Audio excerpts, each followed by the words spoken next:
Nous sommes de retour au plateau pour la suite de cette émission. Après le journal, nous retrouvons nos invités pour aborder notre troisième sujet. Nous parlons à présent du Rwanda. Paul Kagame se prononce sur l'est de la République démocratique du Congo. Le président rwandais Paul Kagame a pris la parole ce week-end pour se prononcer sur ce qui se passe près de son voisin congolais, la République démocratique du Congo, et surtout le groupe rebelle du M23 qu'on l'accuse de soutenir. Le président Paul Kagame, bien évidemment, a défendu sa position qu'il ne soutient pas le groupe des rebelles du M23, mais selon lui, ce groupe est un groupe congolais, même s'il parle le Kinyarwanda, il s'agit de Congolais et que l'affaire devrait normalement être réglée entre les Congolais. Il est revenu également sur l'échec de ces discussions menées par les autres pays, notamment l'Angola. Pour Paul Kagame, la balle est surtout dans le camp de la République démocratique du Congo, Sana. Non, forcément, la balle est dans le camp de la République démocratique du Congo, puisque c'est son territoire qui aujourd'hui n'est pas sous contrôle. Et c'est ces populations qui sont des victimes, qui sont des déplacés, qui sont violés, qui sont tués, le travail des enfants, l'exploitation sauvage des mines au détriment de l'économie du pays. Donc naturellement, la balle est dans le camp de la RDC, mais elle n'a jamais changé de camp. Sauf qu'il y a plusieurs rapports successifs de la communauté internationale et surtout récemment des experts de l'ONU qui ont attesté, qui confirment que le M23 est vraiment épaulé par l'armée rwandaise. C'est ça qui change en réalité la donne, où ce rapport parle de entre 3 000 et 4 000 soldats rwandais qui épaulent les rebelles du M23. Et ce rapport qui a essayé de dresser une certaine hiérarchie existante entre, n'est-ce pas, c'est l'armée rwandaise et ces rebelles du M23. Donc moi je pense sincèrement que le Rwanda est en train de jouer à un jeu hypocrite. C'est vrai que il y a des raisons historiques qu'il a évoqué justement, qui expliquent la situation, puisque c'est l'armée rwandaise qui est venue chasser Mobutu. À un moment donné, il y avait des rebelles rwandais, disons-le. Le sein même de l'exécutif. De Laurent Désiré Kabila. Voilà, dans le gouvernement de Laurent Désiré Kabila. À un moment donné, Laurent Désiré Kabila voulait s'en débarrasser et donc ça a créé des problèmes. Donc cet état des choses ne date pas d'aujourd'hui. C'est vrai qu'il y a des raisons historiques, mais ce n'est pas non plus une raison pour laquelle le Rwanda devrait vraiment soutenir ces forces rebelles. Moi, sincèrement, cette situation me fait, c'est-à-dire, c'est presque, à mon sens, la même chose, même si c'est à des niveaux différents entre la Russie et l'Ukraine. C'est-à-dire, ça a de fortes similitudes, sauf que ce n'est pas une guerre déclarée par le Rwanda aujourd'hui.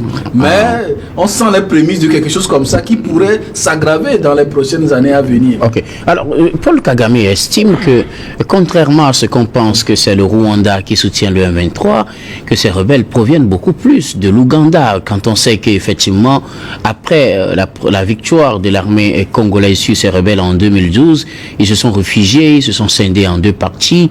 Une partie, la grande majorité, en Ouganda, qui aurait retrouvé ces territoires de l'Est de la République démocratique du Congo. Pour Paul Kagame, au lieu de le voir comme le soutien plutôt du M23, il faut voir son voisin ougandais, Yoweri Museveni, qui soutiendrait le M23. Qu'en dites-vous quand on sait qu'il y a un rapport récemment qui a aussi pointé la responsabilité de l'Ouganda, mais que et l'Ouganda et la République démocratique du Congo n'ont pas semblé approuver?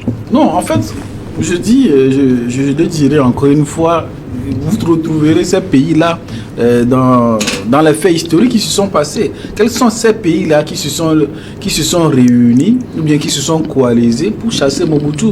Il y avait tous ces pays-là qui étaient limitrophes de la RDC, du Zaïre en ce moment-là, et qui ont constitué la force qui est venue déloger Mobutu. Et donc, quand Mobutu est parti, mais il fallait se partager le gâteau. Donc, ils se sont répartis des parties du territoire, comment on appelle, congolais. Ils profitaient de ces mines exploitées. Ils exploitaient illégalement. Et d'aucuns diraient, parce que souvent les gens ont tendance à dire que le Rwanda se développe parce que c'est un bon exemple de bonne gouvernance. Les gens disent non, c'est parce que le développement du Rwanda est financé par l'exploitation illégale des ressources de la RDC en réalité.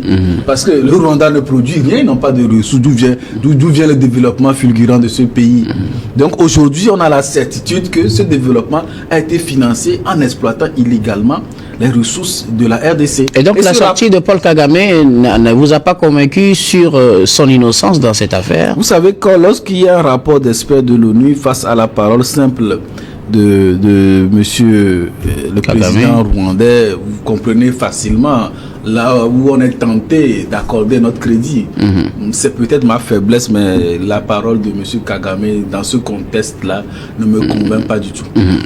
Gabin Adjaro, Paul Kagame a pris la parole ce week-end devant la presse. Il s'est prononcé sur la situation dans l'est de la République démocratique du Congo où on l'accuse de soutenir le groupe rebelle du M23. Pour lui, la question est purement une question congolaise et aussi le soutien qu'on l'accuse de porter au M23 n'en est pas un, mais il faut plutôt voir du côté de l'Ouganda qui soutiendra le M23. Gabin, le micro. Non, vous savez il a parlé sans rien dire, puisque ce sont toujours les mêmes déclarations, déplacer les problèmes, faire du faux fuyant. C'est toujours ce que Paul Kagame a su faire. Et dans cette déclaration, malheureusement pour lui, il dit des choses qui par après l'accusent. Quand il dit que les combats ne cesseraient jamais, tant que la question des FDLR n'est pas réglée. La question des FDLR n'est pas réglée. On sait très bien qu'il pense que la RDC est en train de soutenir les FDLR. Donc, en contrepartie, lui aussi il soutient le M23 pour pouvoir déstabiliser les RDC. Sauf que la question aujourd'hui, est-ce que la RDC arrive toujours à contrôler les FDLR? Parce qu'entre-temps, il y avait eu un combat bipartite entre le Congo, un combat conjoint avec le Congo et le Rwanda pour pouvoir combattre les FDLR. Oui. Donc aujourd'hui, c'était d'ailleurs le combat de Paul Kagame. Donc à un moment donné, il faut se poser la question de savoir est-ce que Paul Kagame aujourd'hui a cette volonté-là que la crise se résorbe à ce niveau. C'est ça la question. Parce que moi, quand tu vois tous les contours, tu sens en même temps qu'aujourd'hui, la RDC n'a plus le contrôle des FDLR. C'est un groupe qui s'est autonomisé, qui arrive à faire ses propres incursions, qui fait ce qu'il veut. La RDC aujourd'hui a tellement de problèmes qu'ils n'ont même plus les moyens pour pouvoir appuyer un groupe. Alors, quand vous dites que la RDC n'a plus le contrôle sur les FDLR, est-ce qu'on ne pourrait pas dire la même chose que le Rwanda aussi n'a plus le contrôle sur le M23? Non, pas du tout. On ne peut pas le dire ainsi, puisque les derniers rapports de l'ONU le prouvent. Et les mêmes rapports ont incriminé aussi le soutien de la RDC au FDLR. Mais quelles sont les preuves aujourd'hui qu'on dispose pour dire que bon, la RDC est en train d'appuyer les FDLR? Voilà les mêmes preuves sur lesquelles on se base pour parler de la RDC du Rwanda.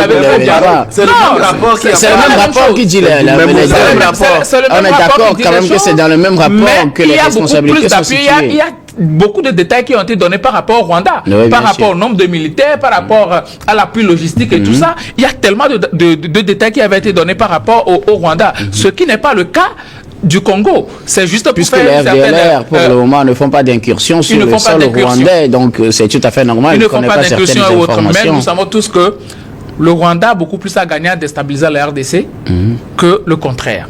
Donc du coup, le Rwanda n'est pas riche, la RDC ne va rien chercher au Rwanda. Alors que le Rwanda, déstabilisant le Congo, cherche à piller ses ressources minières et autres là. Donc nous le savons tous, Sana vient de le dire, c'est par le biais de ces richesses-là que le Rwanda est en train de se développer. On ne peut pas le leur refuser, c'est leur droit de se développer. Mais en déstabilisant un autre pays, je ne pense pas que ça soit la meilleure des manières. Et aujourd'hui, Paul Kagame, quand il dit ces choses-là, en faisant du faux fuyant, en disant que non, ce n'est pas plutôt moi, mais plutôt c'est l'Ouganda. Oui, bien sûr.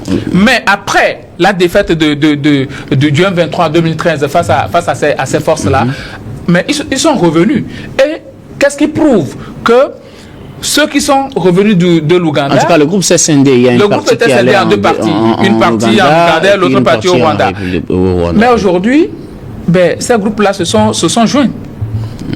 Il y a jonction des deux parties qui entre-temps étaient scindées. Mais il faut noter aussi qu'en décembre 2021, quand il y aura la résurgence, quand il y a eu la résurgence du M23, c'est la branche de l'Ouganda qui s'était prononcée. C'est la branche de l'Ouganda qui s'était prononcée.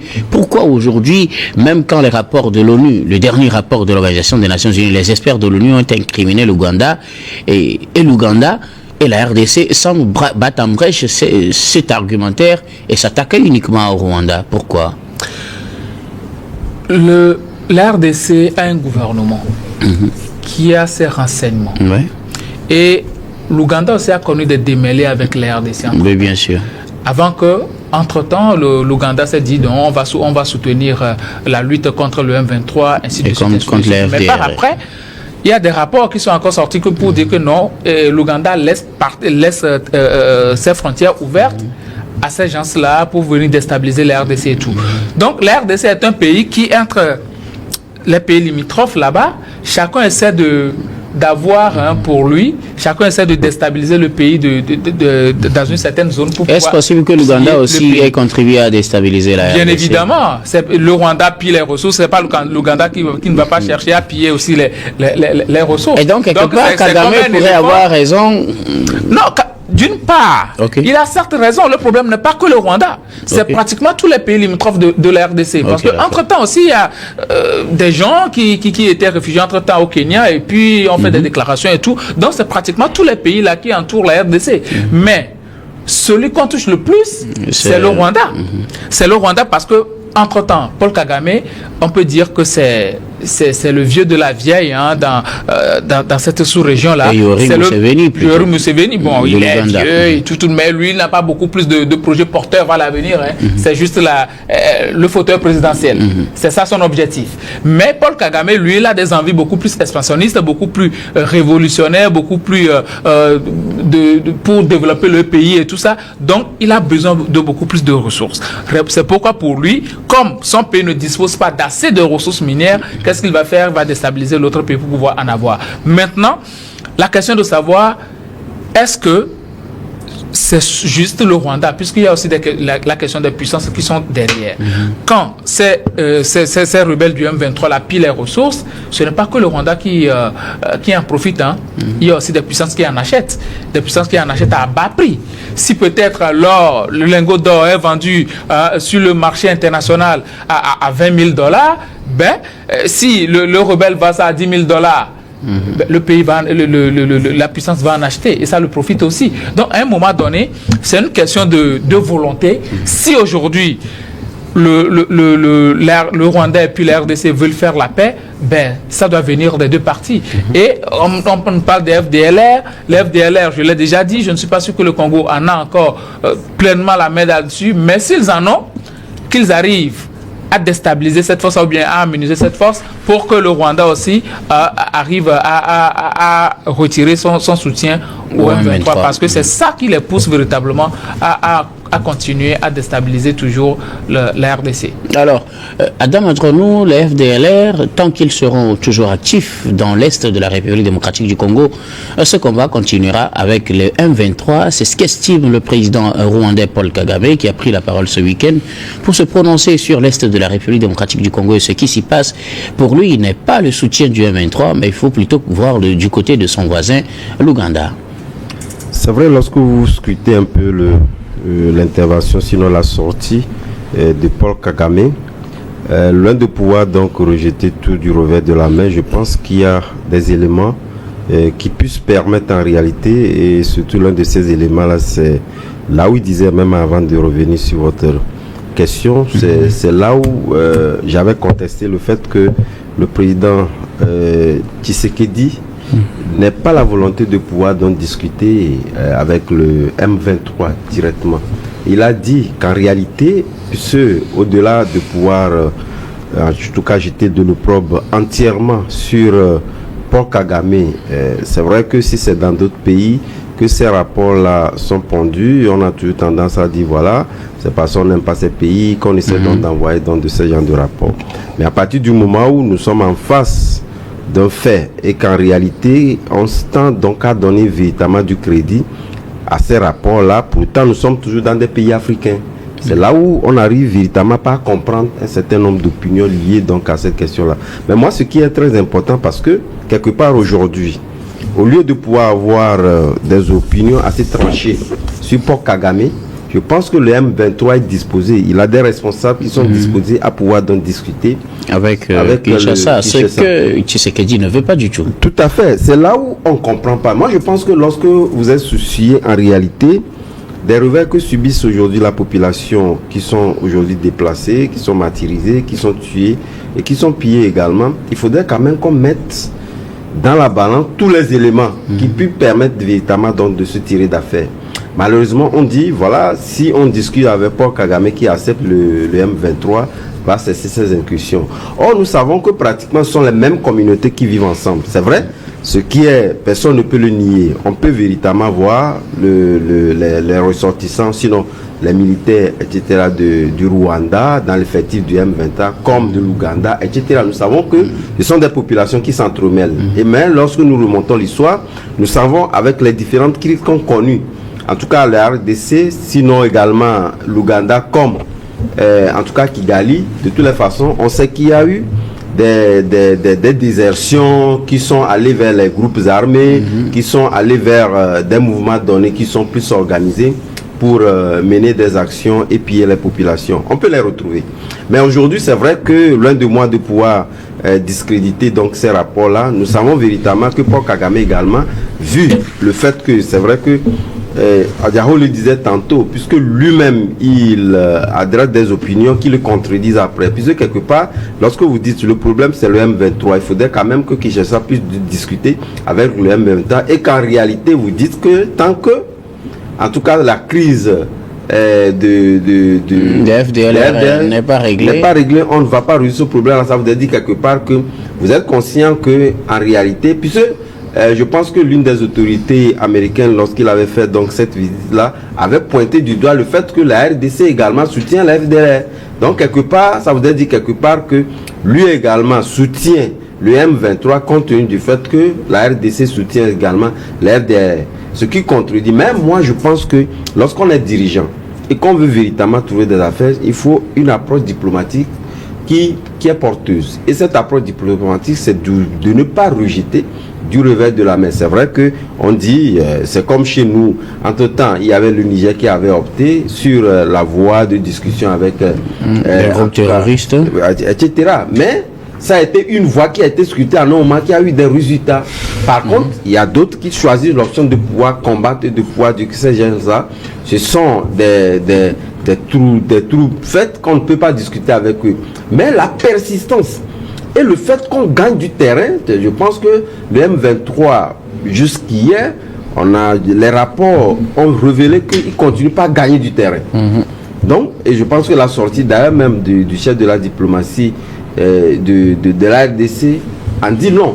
Donc, il gagne du terrain. Est-ce qu'il ne serait pas opportun le fait de pouvoir donc dire, on discute avec eux, que de pouvoir discuter, quelle option on prend? Donc, moi, je pense que Félix Tshisekedi a l'intérêt de pouvoir donc discuter avec le M23 pour voir en réalité clair dans cette bisbille entre Kagame et Tshisekedi. Merci beaucoup à vous tous pour vos contributions. Nous allons marquer une nouvelle pause puis on reviendra tout à l'heure pour la dernière partie de cette émission.